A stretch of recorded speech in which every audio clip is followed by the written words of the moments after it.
the I90 overlook. It's a very tall fence, about 8 feet, almost covered here. And there's the Thruway. Backed up, very slow. We got snowfall rates about 2-3 inches per hour. It's about to go up in a second here. Absolutely beautiful conditions out here in Hamburg.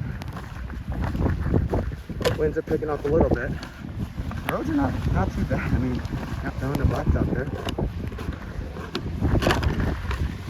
A little lull here before the rains pick up again. But look at that. So much snow. Over 40 inches here in Hamburg. And all said and done, picking over 60 inches. Or it moves north tonight.